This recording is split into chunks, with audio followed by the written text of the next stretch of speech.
I'm a little obsessive, I think. So when I fall in love with something, then I can't help myself, and it's all I want to do all the time. And it's been that way with ceramics too. This was never something that I intended to be my career. It was something that started because I just fell in love with it and was passionate about making it and loved the way that it felt to make things. And then the business kind of has just been a byproduct of that.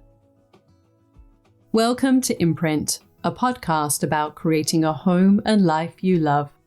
I'm Natalie Walton, an interior designer, stylist, and best-selling author focused on an holistic approach to homes. Each week, I'm sharing insights and interviews about the creative process to help you enhance both your interiors and well-being, as well as provide you with the tools and resources to make considered and sustainable choices with all that you create. Sarah Van Raden is a self-taught potter with a background in styling and design.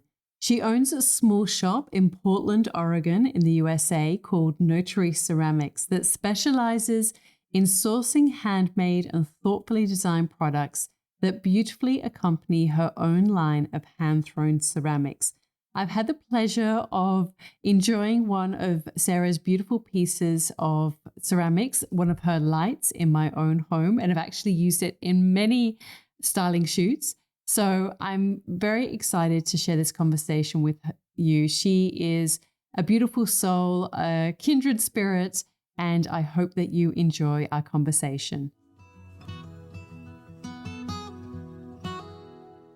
Hi, Sarah. Thank you so much for joining me today. I'm really excited to talk to you and learn more about your journey because I'm very familiar with your beautiful ceramics and your beautiful shop as well. But I don't know as much about your background, and I'm curious to learn more about it. So I often like to start at the beginning, sort of to get a sense of what kind of childhood you had, and do you think that kind of led to this creative journey that you've been on? Can you just shine a little bit of a light on, where you grew up and how that might have informed where you are today? Yeah. First, thank you for having me. I'm really excited to be able to talk to you. I absolutely adore your books, and we love carrying them in the shop, and I'm so excited to be here with you. So I grew up in rural Oregon here in the United States, on about 15 acres. We didn't really have a working farm, but we had a lot of wildlife, a lot of animals, and a pretty free, pretty wild childhood. And I have one sister, and she and I would spend most of our time outside playing in the dirt or playing in the forest, making forts and fairy houses and all different kinds of creative explorations. My mom's also an artist, and growing up, she was really encouraging of us making our own Christmas presents, birthday presents, things like that for our relatives and our friends. And so I definitely got started young, kind of starting to collect things from the natural world and repurposing them. Great. And so what about then when you kind of then went into, those later years of, teenagerhood where you're starting to think about, what is it that I want to do? What are my next steps once I finish school, when I finish high school? What was percolating for you then? Like, did you think that you were going to go down a sort of artistic path? Not necessarily. No, I spent my junior year of high school abroad in Germany. And that was kind of the first time that I'd been exposed to a little bit of fashion and gotten outside of my rural roots. And I definitely fell in love with fashion and clothes, and was a little bit more exposed to art in that year. I was in Berlin, so the the juxtaposition between the 15 acres that I grew up on and then being thrown into kind of this urban setting was huge. And it definitely inspired me and got me thinking more about art as a career, but I still had no confidence that would be my path. And so when I went to college, I ended up studying anthropology. and spent all 4 years just falling in love with sociology and anthropology and learning about other cultures and people. And but I started sewing in my closet kind of during my free time or my downtime, and started making clothes. And some of my friends wanted to buy them. And that kind of led me, when I graduated from school, to start my own little clothing line. Oh, great. And so yeah, like how did you go about that then? Like was it how were you selling it and yeah, all of the details. It was pre-Instagram and all things really internet that made things too terribly easy for us. So it was a lot of door to door. Like, I would approach the shops that I absolutely loved and see if they would be interested in consigning some of my pieces. And I got really lucky and got into some really beautiful shops in my area, and then a few up in Seattle and Tacoma.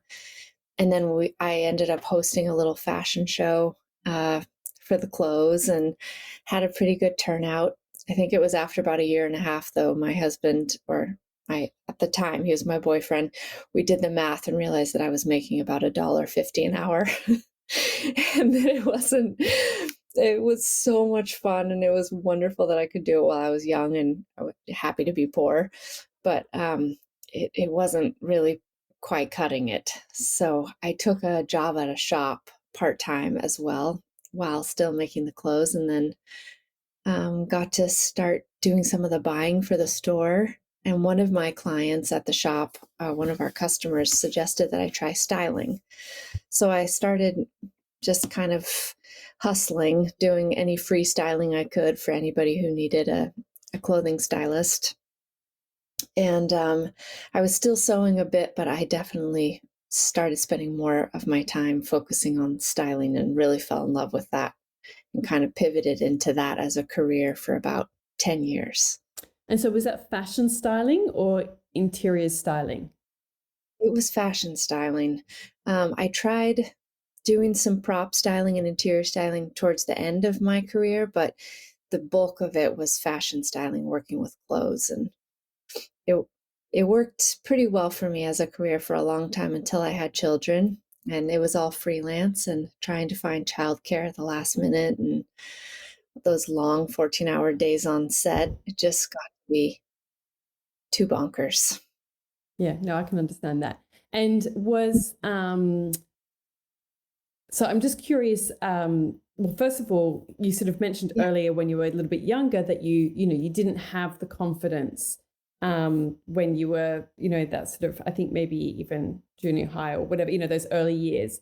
What then do you think gave you the confidence to, first of all, you know, start actually doing this clothing line that you created and putting yourself out there and going and door knocking and, you know, doing approaching shops and secondly, you know, what about the confidence to then actually, like you say, you know, go out and sort of offer to style for free and you know, do that type of work as well? Like that's something that I think a lot of people really struggle with. You know, they have this desire, they have this, you know, this wish that they, you know, would love to do something, but they find all the reasons why they shouldn't do it. And, you know, like it's sort of, and that is often tied obviously with confidence.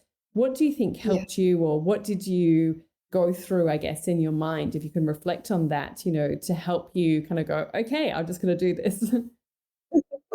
I've definitely always had a really supportive family. So um, even back in high school when I was sewing, my parents both were really supportive. They bought me my first sewing machine when the sewing machine I'd been using, fell apart, and kept encouraging me. And that was a big boost for sure. But honestly, I think I just have always had this drive to create something myself. I've been an entrepreneur since I was, 7 years old, and making potions and trying to sell them from the end of our driveway. And even though I didn't necessarily have the confidence, I still had this drive to do it, and kind of this passion to create. And so I started very small, and with the clothing, I had friends and other people who wanted the clothes before I necessarily started putting myself out there, going door to door. So I had enough of a push to kind of get me going. And then once I started, um, I'm a little obsessive, I think. So when I fall in love with something, then I can't help myself, and it's all I want to do all the time. And it's been that way with ceramics too.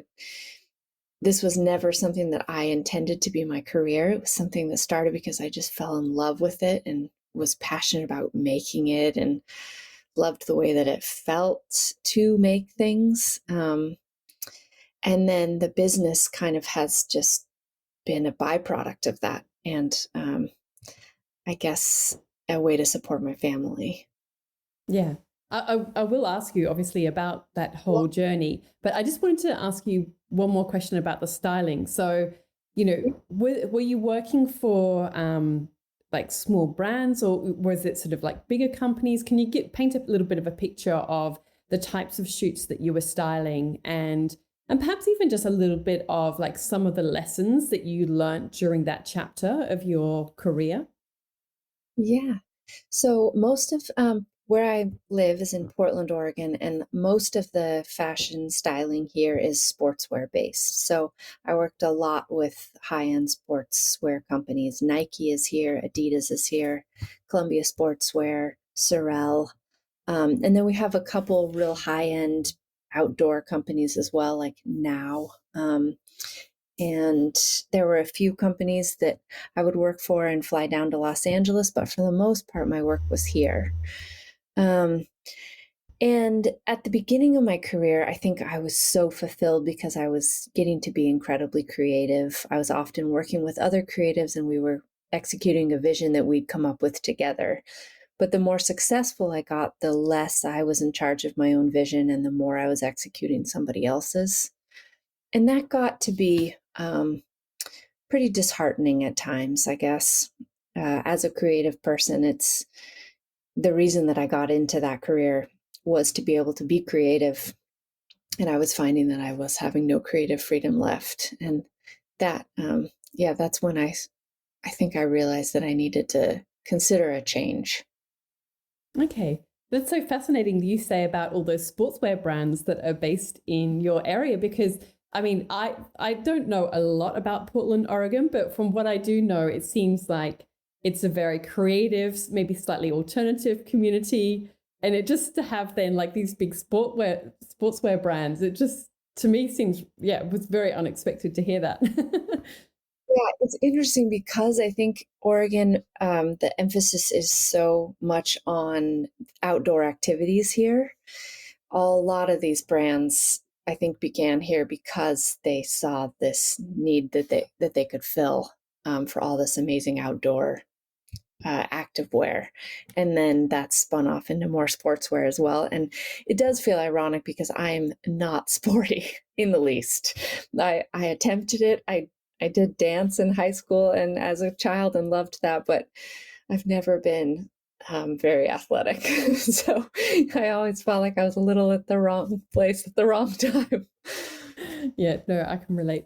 And so then sort of what then happened? So that, like you said, you were starting to feel a little bit perhaps disenchanted or disconnected from the creative process. And is that when then you had children and then did that process again? Like I hear a lot of people who, I'm in contact with, they, do my courses or they, just when I communicate with them, they sort of say like they've had this time out with their children and this it's sort of like this moment of evaluating like what do I want my next chapter to be? Was that your experience and what led you then to ceramics? Yeah, definitely. It definitely puts a lot of things in perspective, I think, when you have to completely shift your focus and you can go from thinking about yourself and maybe your partner to then putting these little beings ahead of everything. And um, I knew that I wasn't particularly happy in that career anymore, but I didn't really know what my other skills were. I'd been doing it so long that it's felt sort of like my safe place, I guess. Um, but with kids, I found myself coming home at the end of these days and not necessarily wanting to tell the girls what I'd been doing all day, that I'd been working in an industry that I wasn't feeling very passionate about anymore, and that I wasn't even feeling like I necessarily wanted to be a part of. Um, so my sweet husband gifted me this ceramics class in the evenings, one evening a week, just to, I think, try to help me reconnect with my creative side. And I came home after the first class and I was just completely hooked. Like my cheeks were sore because I've been smiling all night long. And I was covered in mud and filthy. And it was the absolute antithesis of a fashion shoot. And I just felt fulfilled and happy. And again, I never thought that would lead to this career, but I just kind of paid attention to it and kept doing it. And eventually, after about 4 or 5 months of doing this ceramics class, I kind of had a health crisis. This it wasn't related to that; it was more related to the stress of my career. But I was diagnosed with an autoimmune disease called Hashimoto's that mostly affects your thyroid, but kind of then affects the rest of your hormones as well. And so everything was just really imbalanced, and I couldn't figure out what was wrong with me, but I was really sick and I just kept getting sicker. And I finally found a naturopath who was able to give me a diagnosis. And basically, her main advice to me was, you need to cut out stress in your life. You're killing yourself and you need to figure out something different. So my sweet husband and I kind of looked at our finances and figured out we could do about um, a year, 6 months to a year on his salary and our savings. And then after that, we'd have to make a change and I'd have to find another career if this wasn't going to be it. And I just got rid of all of my styling stuff that was in our basement that had packed all of that space and filled it with a used wheel that I found online and that came with a free kiln. And I stayed home with my daughters. And then whenever they were asleep, or sometimes they would come down and play with clay and sit with me, I would just be down there practicing and playing. And at about month 4, a sweet friend of mine asked if I would like to sell a couple of my wonky pots in her shop. And they were not something that I was particularly proud of yet, but still something that was bringing me so much joy to do. And any excuse to make more of them felt like a one that I would jump on board with. So she started selling things in her shop and they started to take off. And so I was able to make more and slowly get a little bit better. And at about month 6, when we were right at that breaking point of needing me to start being able to bring in an income again, I got my first large wholesale order. And that was what propelled me to basically start this start this career. I mean, obviously, it's very scary when you have like a health, crisis of sorts. And I do believe that our bodies really tell us what's going on in our lives. And I know for me, when I was working at a magazine doing interior styling, and I was kind of basically juggling 2 jobs on the magazine. And after every photo shoot, I would get these massive cold sores all over my lips. And I just knew, and I was exhausted, and I was working really late in the night. And I just knew, like, this is just not sustainable. And I think for me, that was kind of my tipping point of like, I think I had my son by then, he was about 3. My youngest daughter was I think she was about 9 months old. And I just thought, this is just, I've got to find another way. But for me, it was really scary to then take that step of like going freelance. I don't come from a family that, is creative at all or anything like that. And it can be, very scary to do that. But it sounds like you kind of had that buffer, like you say, in a way of those, 6 months, and then the orders started to come through. What? But it was don't let me mislead you. I was so scared. Right. Yeah. Yeah. And how did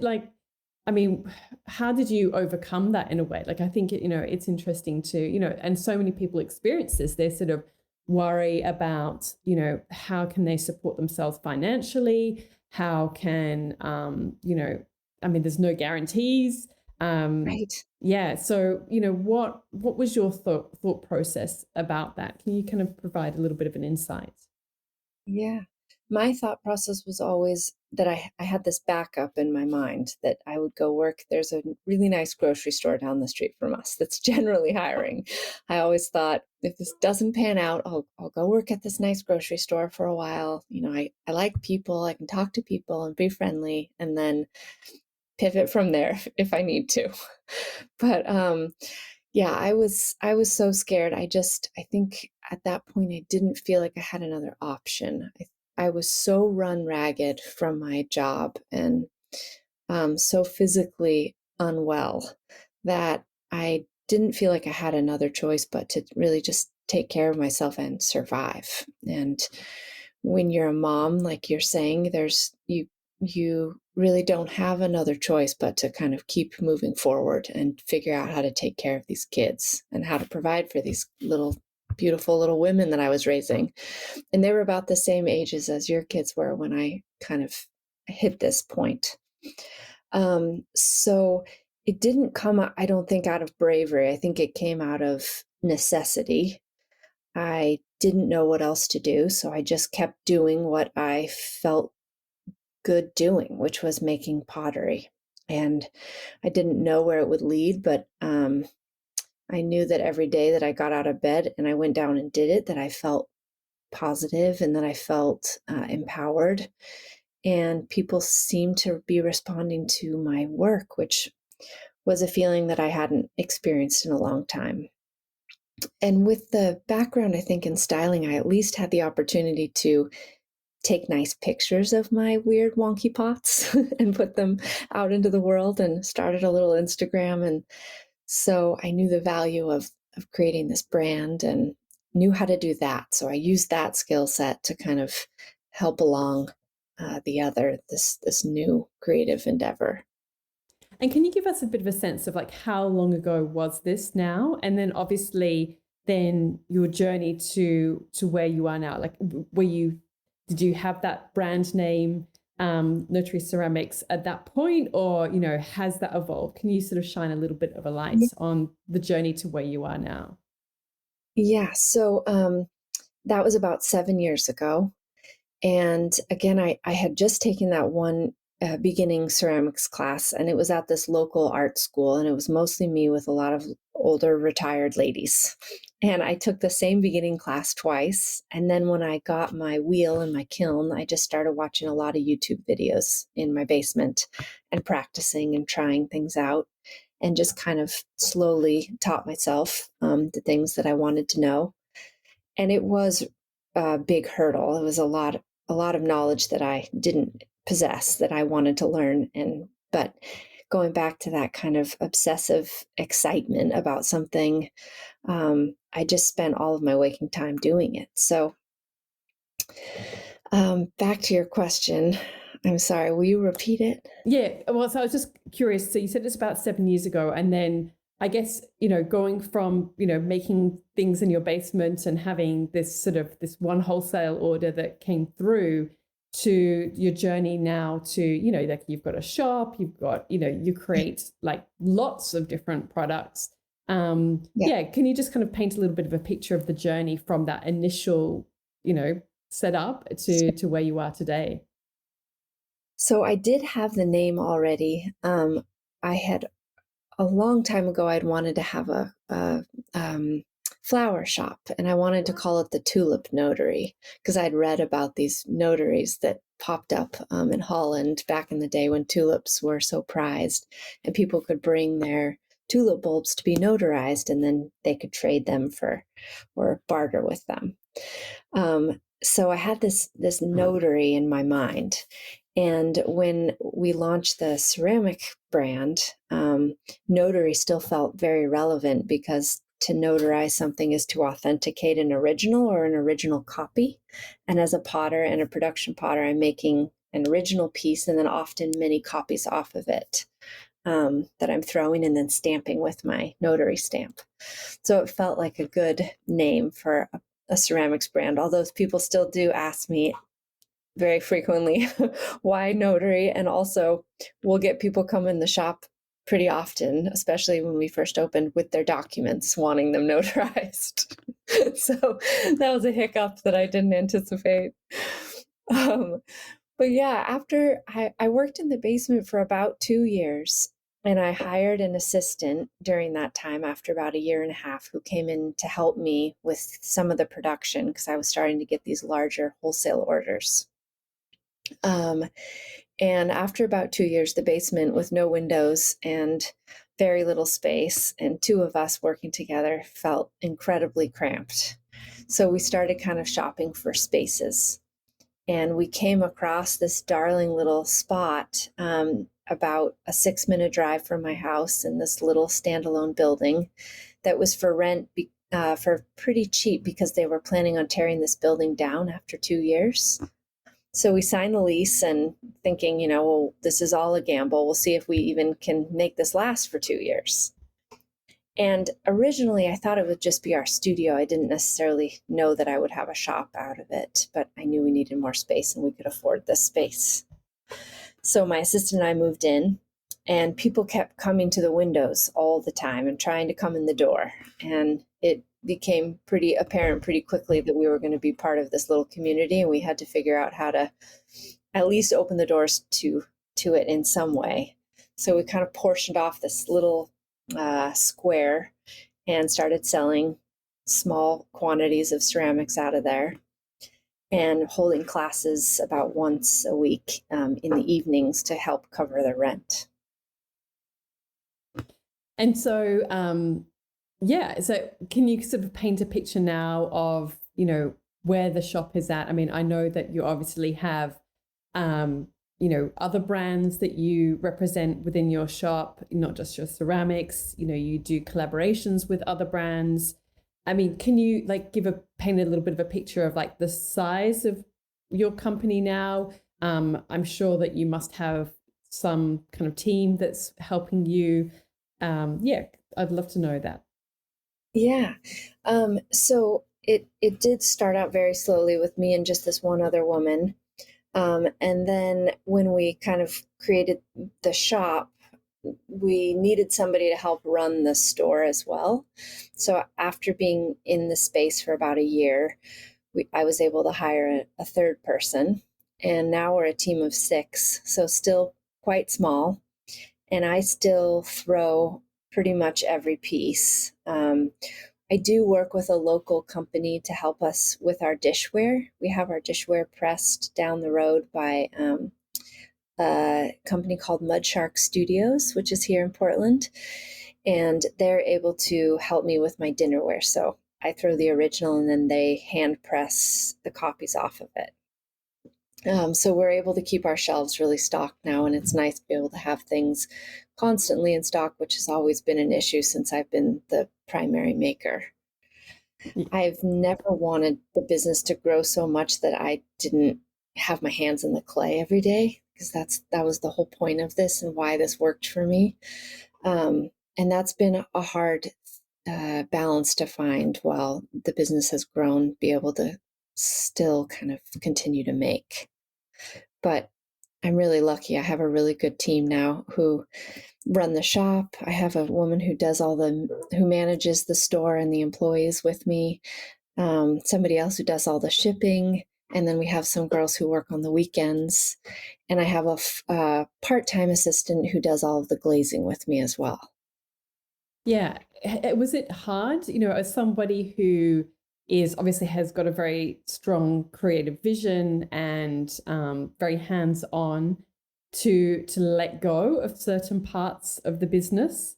I'm curious Yes. about your experience, because that's certainly where I struggle. So I'm always interested to learn of, fellow creatives about that letting go process.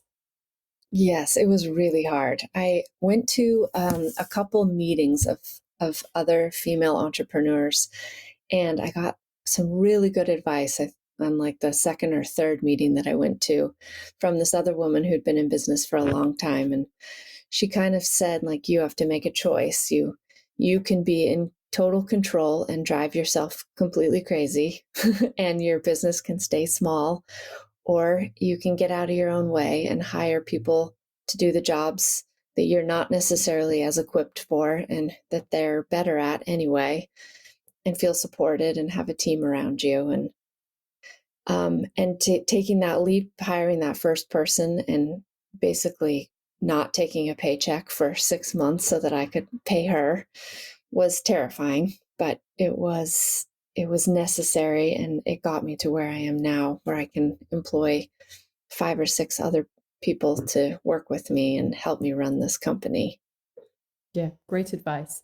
And so I'm also curious. I mean, obviously, in more recent years, ceramics have kind of going through a bit of a boom, like this. I think people Yes. love ceramics, the sort of the handmade, artisanal qualities. How do you differentiate yourself in the market? What's your point of difference, and how yeah, like I'd be interested to hear, like in what can be a very crowded marketplace, how do you fit into that, and what's been key to your success in standing out? So when I started Notary, it started as a really quiet brand, and I've continued with that. I think another good piece of advice I got was to be consistent. And that was even back when I was making clothing, to kind of find your path, or your aesthetic, and stick with it and not deviate too far from it. And so right when I began, I knew that I wanted to work with quiet, kind of serene color palette, because that's what I'm drawn to. That's kind of the surroundings that we have here in Oregon. Everything's muted and gray and very tonal. And that's what I love surrounding myself with in my own home. So before that was necessarily a trend, it's just always what I was drawn to. And so when I started Notary, I picked 3 or 4 colors and stuck with them, and have continued doing that today. Even though there's been trends that have kind of come through during my 7 or 8 years in this business, of kind of these brighter colors or more patterns, and um, boob shapes and all different polka dots. I've tried to really stay focused on what I started with, and I think that's been really beneficial. I think people who were drawn to Notary in the beginning, or kind of come along somewhere in the middle of this journey, have stuck with us, and hopefully have been happy that we've kind of weathered that storm and stayed consistent as well. I think one of the challenges with that, though, can be, particularly with creatives, is, you want the next challenge, you want to spread your creative wings. And so I completely agree, like being consistent is important. But have you had to navigate that at all, sort of feeling a little bit restless, like, oh, I want to do something a little bit different? I mean, obviously, it's not going to be wildly different, but, to sort of still, explore and create different things while remaining true to your aesthetic and, your personal style and values and all of those things.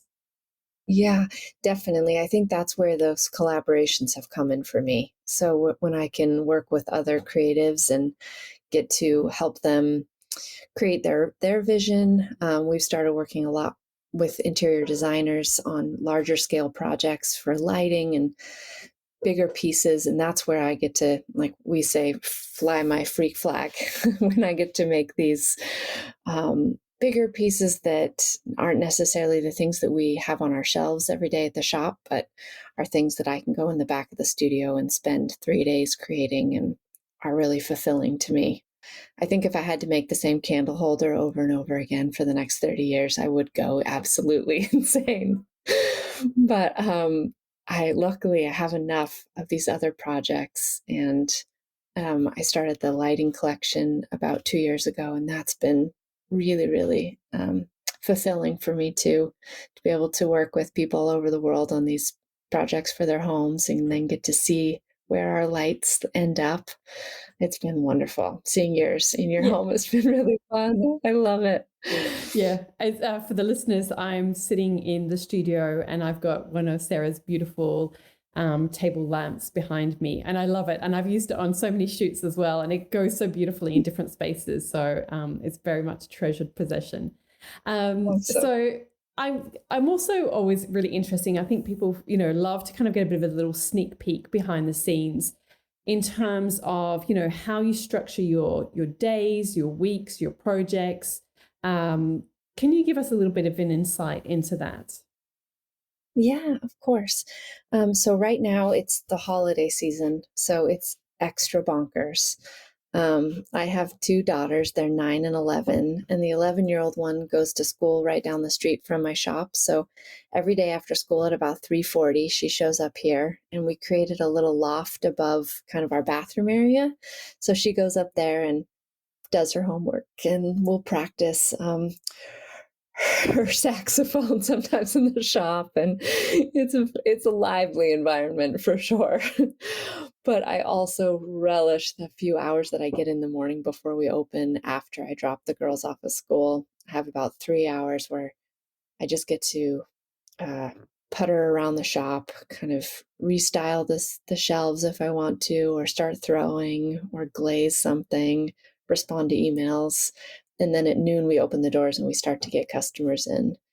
And our shop is in this little neighborhood that is pretty adorable and very welcoming. And we have a lot of regulars. So we get lots of people who come in just to chat or just to drop off a coffee or interact with us during our week. And those are moments that I've come to really look forward to. And then in the evenings, I try to get out of here by 5:30. My husband works from home, so he always makes dinner. We have a deal that if I'm not home by 6, then they're going to eat without me. So I try to get home by 6. That's always my goal, and it's always difficult. I don't know why, but something always comes up right at the end of the day. So I feel like I'm constantly scrambling to get there in time, not to let them all down. But yeah, we're finding that rhythm right now where I'm spending extra time in the mornings so that when that alarm goes off at 5:30, I get the hell out of here. Yeah, no, good. It sounds, I mean, we have something similar at home as well. We have similar dinner time Yeah. routine, and my husband cooks most of the time at the moment as well, so which is great. I mean, how do you find switching off from work as well? Like, I'm curious about that.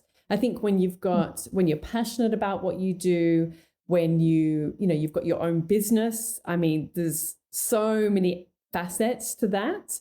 In terms of, of course you want it to be successful, you want to feel like you're kind of getting that right balance with work and life, but how do you find that process of either switching off or trying to kind of rein in the sort of the many areas of the work.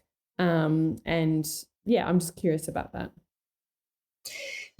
Yeah, I get, I think, asked that question quite a bit, especially by other moms who work or other parents who have full-time jobs. And I tend to tell people that I think balance is kind of bullshit because I always feel imbalanced in one way or the other. Either I'm spending more time with my family because one of my daughters is sick, or they just need more from me at the moment, or I'm spending more time at work because we're in the middle of a huge project. One way or the other, I feel like I'm constantly a bit imbalanced. And I've just kind of tried to give myself permission for that to be okay and know that I'm giving it my all the time. And I I can only do so much. And so as long as I feel connected to my family and my friends and my business is continuing to stay afloat, then I feel like I'm doing the best I can. And there are days when of course, I beat myself up about it. Again, I'll always have these little women to come home to who are a constant reminder of my main priority, which is always going to be my family. And my business is my passion. So it's also always going to be something that I think about. So when I'm home with them and we're watching a children's cartoon in the evening, sometimes I'll be working on a blog post. And then sometimes when I'm at the shop, they'll be sitting next to me reading me their reports. We just it kind of all melds together. And for some reason, we've figured out a way to make that work so that everybody's relatively happy most of the time.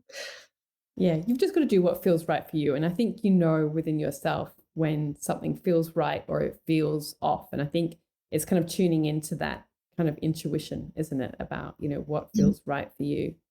I also Yeah. want to ask you about Instagram because obviously as a small business owner, it's one of the key ways to get your name out there, to help sell product.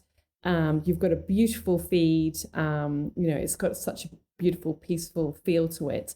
What's your approach to Instagram? How do you choose to use it? And what do you find works for you? And also, how do you manage the workload that comes with Instagram? Because it's a very hungry beast. And, particularly as a small business owner, that's like, on the one hand, of course, you want to be getting your work out there, but it can sometimes feel like it just monopolizes so much of your time, creative energy, mental energy. How do you Yeah. navigate Instagram? I have a wonderful photographer that I work with a couple times a month, who photographs most of our pieces, and we do lifestyle shots or shoots with her every couple months as well. So for me, building up a big bulk of content to have to pull from at any time has been key. So I'm not scrambling and trying to find imagery at the last minute. I have a really nice gallery that I'm able to pull from years past. Or for more current things that we're trying to promote or push. But Instagram, especially when I began Notary, it was really instrumental. It's changed a lot. I've noticed that like our posts just aren't getting seen the way that they used to. Stories are now such a big part of what people see, and now we're all supposed to be making these videos and reels on top of everything else, and I simply can't keep up. So I've chosen to not try to kill myself making all the reels and the video content, where I know that our strengths lie in the stills and in the shoots that this photographer, her name is Chris LaBeouf, that she and I work on together. So I try to lay out about a week in advance worths of content. I use Planoly, which is really helpful. And then you can schedule posts ahead of time. So even if I'm in bed and have forgotten to do it that day, I know that it will get posted. That takes something off my plate. Um, and then, kind of like we were talking about at the beginning of the brand, kind of creating this particular look or this aesthetic. And this color palette, I've tried to stay pretty true to that throughout, even though we'll bring in different colors here and there. It's all sort of in those earth tones. And that I think helps a lot with a feed so that it doesn't feel so busy. If it's at least tonally kind of matching, then it's a little bit more pleasing on the eye. So I try to keep that in mind as well, which is sometimes hard because some of the most beautiful photographs, we'll take for the website will have colors that I'll put on the feed and then realize that it just doesn't work. So then I'll throw it in the stories or something so I can still get it out into the world. And what about the captions? Again, I know that this is something that a lot of people struggle with, Yes. because I think that like captions can sometimes make or break a post, in terms of, you know, getting interest from people or, having something interesting or value to share or whatever it is. Like how do you approach that? I try to keep things relatively personal. Because we are such a small company, I think people don't even know how small we really are. But because we're so tiny, I want the feelings that I evoke through the post to demonstrate that it really is me here. I'm often the one answering the emails. I'm often the one answering the DMs and writing the posts. So I want it to come from a place that feels personal, but also, I'm aware that it's a business tool and it's a way to promote our new pieces. So I try to use it in that way as much as I can as well. Um, but I try to find a balance so it doesn't feel like we're just selling all the time, so that it also feels like people can see that this is a human being on the other end of this, and hopefully find some connection through that. Yeah, beautiful. Okay, I've got some questions that I like to ask at the end of the interview, and they're just sort of like quicker ones, whatever comes to mind. So we'll start. The first one is often the trickiest one, but give it your best shot. So, which 5 words best describe you?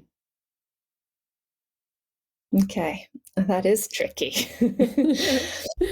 um, I would say friendly, kind, determined, maybe impulsive, um, hardworking, That's and that's loving. 5. But yeah. Sorry, what were you going to say? What was the final one you were going to say? I think loving. I have a big heart, and I really care about the people who are in my world. So I yeah, I, to a fault maybe sometimes. Oh, that's nice though. What's the best life or career lesson you've learned? I think to surround yourself with people that make you feel good. I think COVID taught a lot of us that as well, when we kind of got to strip down our lives and our worlds to those very most important people and most important things. Um, it definitely, I don't know, it shone a light on the things that I wanted to focus on, and a lot of the people around me, I think, felt the same. And so for me, it's just surrounding myself with those very few, very important people that truly inspire me and make me feel loved and comfortable. Yeah, no, beautiful. What's your proudest career achievement? I think it was when I was able to pivot from selling wholesale to being able to sell primarily our own products and bring in third-party products to our website and our shop. So I wasn't having to hustle quite so hard to fulfill all these wholesale orders all over the country and all over the world. And now we get to work with our customers one-on-one. I find that a lot more fulfilling. Yeah, interesting. Because sometimes it's the other way around, isn't it? That people, Yes. they have the sort of more consumer business, but they want the scale of the wholesale. So interesting. Yeah, I didn't like that nearly as much as being able to make products for people one-on-one. It's more Yeah, fun, and I like to connect with our customers, and so it's been it's been a good move. yeah. What's been your best decision? Um, I think leaving my other career behind, and focusing on my health and my family, that changed everything for me. Who inspires you? My kids the most, my husband, my parents, and my friends. But day to day, it's those little girls. They're funny and witty and smart and weird, and they adore me unconditionally in a way that I have never been loved before. And I love seeing what they make and create and how they see the world. It's offered me a new perspective. Yeah, cool. Um, what are you passionate about? I'm definitely passionate about ceramics. I love being creative. I love getting dirty, and I love feeling tired at the end of the day. Um, I'm also passionate about my family, spending time with my kids and my husband, getting away from work. We just got back from Oaxaca, and we got to see a new culture and experience that together. And it was definitely life-changing. And I'm very passionate about travel and haven't gotten to do it for a long time. And it awoke something in me getting to travel again. And now I'm starting to plan our next adventure. It's exciting. What dream do you still want to fulfill?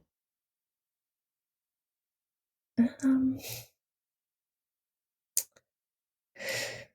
I guess I would love to live abroad at some point with my family, or at least with my husband. I was lucky enough to live abroad with my husband when we were about 26. We moved to New Zealand and quit our jobs and just got to live in a crappy little Mitsubishi station wagon and drive around the country for a year. And I'd love to have an adventure like that with my family. Great. What are you reading at the moment? What's on your bedside table? I am reading it's by Gerald Durrell, and it's called My Family and Other Animals. And it's the novel that the Durrells in Corfu was based off of, and it's wonderful. Is it? I'm reading the first right now, yes, and I can't wait to read the rest of them. Yeah, no, I love that TV series, and I thought, yeah, so maybe that'll be my next book. And when I get into something, I get really into something. So yeah, I completely get it. What are you listening to? Do you listen to podcasts? Or otherwise, if you don't listen to podcasts, like what kind of music do you like listening to? Right now, because it's the holidays, I have been binging the Willie Nelson holiday album, I guess, and also the new Nora Jones holiday album. They're both really good. I do listen to podcasts. I tend to like real humorous ones. One of my favorite ones right now is Smartless. It's just goofy and sweet, and we have a beach house about an hour and a half away, and I listen to that back and forth. And then the other thing I listen to constantly in the car are books on tape with my daughters. Great. They love that. What piece of advice would you, this is the last one, what piece of advice would you give to your younger self? I would say not to operate out of fear. I think it's really easy to let fear stand in the way of getting almost anything accomplished. But generally, the thing that we're so afraid of really isn't usually that scary. And failing isn't as terrifying as we make it out to be. It kind of gives us an opportunity to figure out what it is that we should be doing. Yeah, I found that multiple times in life. Yeah, so true. And I think, I sort of heard something recently along the lines of, like there's in some ways there's no such thing as failure. Like it's just like a learning opportunity. It's just giving you data or information to sort of go, okay, that didn't work, but now I can try it this way, or I can do, and I think sometimes when we think of, we can so easily go into like that binary, like it's right or it's wrong, and like I did it well or I did it bad, or, whereas it's just information. It's like, oh, okay, that worked or it didn't work or whatever it is. And now I just take the next step. So yeah, I find that helpful to think of it in that way. I think it helps with parenting too. And seeing your kids fail, and seeing how easily they're able to just move on. It's a good lesson. I try to emulate that if possible. Yeah. I know so much to do with parenting is like, being just in the moment, like with the children are just completely in the moment. I find that all the time. Like I'll be so upset about something and they've completely moved on. It's really refreshing. Yeah.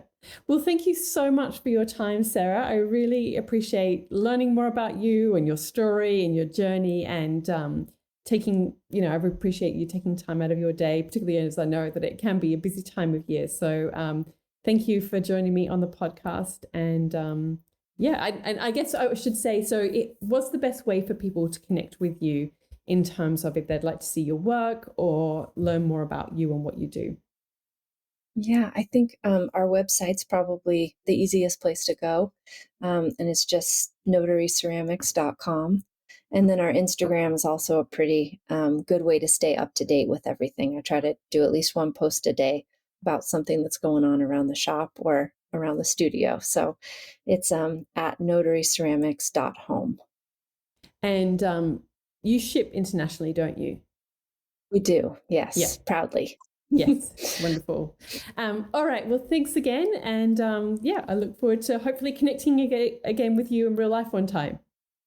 I would love that. Thanks, Natalie. All of the links and info for this episode are at nataliewalton.com/podcast. Don't forget to subscribe so that you can get a direct download of the latest episode. And I really appreciate when you take a minute to rate and review, as well as share the love with someone you know who might benefit from this episode, or on social media. If you'd like to access a range of free resources, come visit my website, nataliewalton.com. Thank you to Jaeger Media for producing this podcast. And I would also like to acknowledge the people of the Bundjalung Nation where it was recorded, and pay my respects to elders past, present, and emerging. I look forward to connecting again soon. I'm Natalie Walton, and you've been listening to Imprint.